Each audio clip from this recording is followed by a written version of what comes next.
6 ऑगस्टला मुंबईत political strategist Prashant Kishor यांची राष्ट्रवादीसोबत बैठक झाली। या बैठकीत एनसीपीकडून कोण होतं? फक्त सुनेत्रा पवार, पार्थ पवार आणि जय पवार। तब्बल 6 तास ही बैठक सुरू होती। याच बैठकीत प्रशांत किशोर यांनी सांगितलं की भविष्यात मी निवडणूक रणनीतिकार म्हणून राष्ट्रवादीसोबत काम करावं असं तुम्हाला वाटत असेल तर प्रदेश अध्यक्ष पदाबाबत निर्णय घ्या।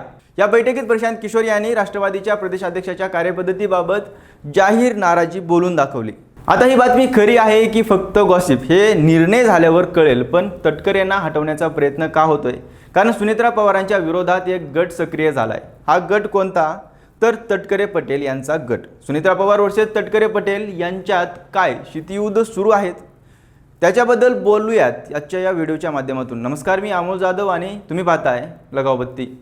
तर सुनेत्रा पवार यांच्या विरोधातला किंवा त्यांच्या कुटुंबाच्या वाढत्या प्रभावाविरोधातला गट सक्रिय दिसतोय। तो गट आहे प्रफुल्ल पटेल आणि सुनील तटकरे यांचा। हा गट उघड बंडखोरी करत नाही, उलट आम्ही सुनेत्रा पवार यांच्या नेतृत्वात काम करतोय, पक्ष एकत्र आहे असं सांगत असला तरी त्यांच्या कृतीमधून आणि विधानांमधून तणाव हा स्पष्ट दिसतो। आता तो कसा?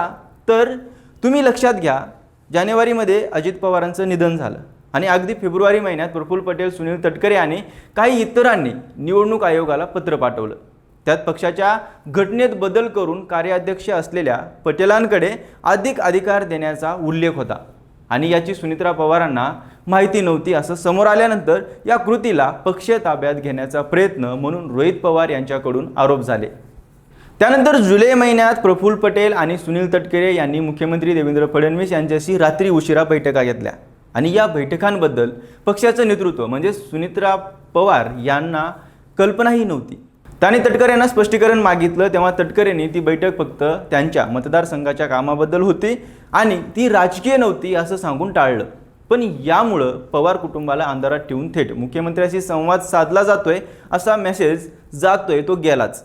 नंतर प्रफुल्ल पटेलांकडून माध्यमांमध्ये अशा चर्चा पास ऑन केल्या गेल्या की अजित पवार यांच्या निधनानंतर पक्षात पोकळी निर्माण झाली आहे आणि पक्षात सुधारात्मक उपाय करणे गरजेचे आहे। आता पटेलांचं हे विधान सुनेत्रा पवार, पार्थ पवार यांच्या नेतृत्वावर अप्रत्यक्षरित्या टीका म्हणून पाहिलं गेलं। याला कारणीभूत ठरली एक घटना, ती म्हणजे सुनेत्रा पवार यांनी निवडणूक आयोगाला पाठवलेल्या काही पत्रांमध्ये पटेल आणि तटकरे यांच्या संघटनात्मक पदांचा उल्लेख वगळला आणि त्यांचा फक्त संसदीय नेते म्हणून उल्लेख केला। नंतर ही चूक क्लॅरिकल चूक म्हणून सांगण्यात आलं असलं तरीही निवडणूक आयोगाच्या पत्राबाबत इतकी मोठी चूक होणं हा योगायोग नव्हता। तर दादांच्या कुटुंबांकडून देखील पटेल तटकरे यांना मेसेज देण्याचा प्रयत्न होता, कारण त्याआधी पटेल तटकरे गटाने अजित पवार यांच्या निधनानंतर कार्यकारी अध्यक्षाला अधिक अधिकार देणारी घटनादुरुस्ती सादर केल्याचं समोर आलेलं। त्यांच्या या हालचालींना निवडणूक आयोगाच्या पत्रांमधून प्रत्युत्तर देण्याची कृती सुनेत्रा पवार आणि त्यांच्या कुटुंबाने केली हे दिसून आलं, कारण त्याआधी माजी राष्ट्रीय सचिव सच्चिदानंद सिंह यांनी सुनेत्रा पवार यांच्या अध्यक्षपदाच्या निवडीला कायदेशीर नोटीस पाठवली होती। पक्षघटनेनुसार प्रक्रियेचं पालन झालं नसल्याचा आरोप त्यांनी केला होता। त्यानंतर निवडणूक आयोगाने पक्षघटनेतील दुरुस्त्यांबद्दल कागदपत्रे मागितली आहेत। ही घडामोड थेट सुनेत्रा पवार यांच्या नेतृत्वावर प्रश्नचिन्ह उपस्थित करणारे।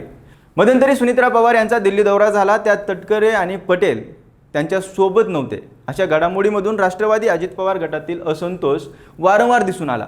वरवर बघायचं झालं तर राष्ट्रवादी पक्ष औपचारिकपणे एकत्र दिसतो, पण मग गटातटाचं राजकारण का होतंय?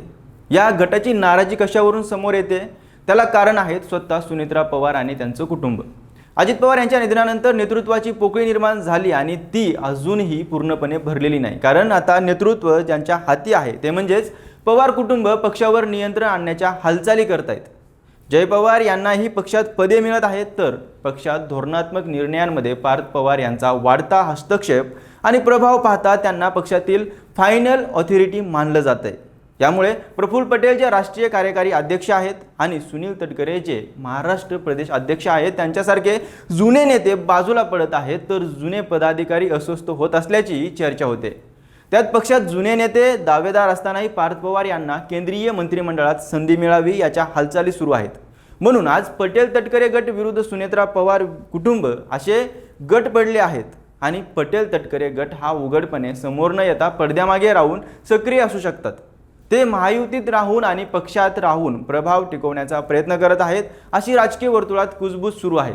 निवडणूक आयोगाला जाणारी पत्रे, याद्या एकमेकांना कल्पना न देता होत असलेल्या भेटी, एकमेकांच्या विरोधात केली जाणारी सूचक विधाने आणि मीडियांमधील चर्चा, यातून पक्ष नियंत्रणासाठी सुरू असलेल्या सत्ता संघर्ष, यावरून थोडक्यात दोन गटात सुरू असलेलं शीतयुद्ध दिसून येतंय। यावरून सुनेत्रा पवारांच्या पक्षात नेतृत्वात आणि नेत्यांमध्ये विश्वास आणि समन्वय टिकवण्यात दोन्ही बाजूने गट कमी पडत आहेत हे मात्र नक्की। तुम्हाला काय वाटतं? तुमच्या प्रतिक्रिया कमेंट बॉक्समध्ये नक्की सांगा आणि आपल्या लगावबत्ती या यूट्यूब चॅनलला सबस्क्राईब करायला विसरू नका।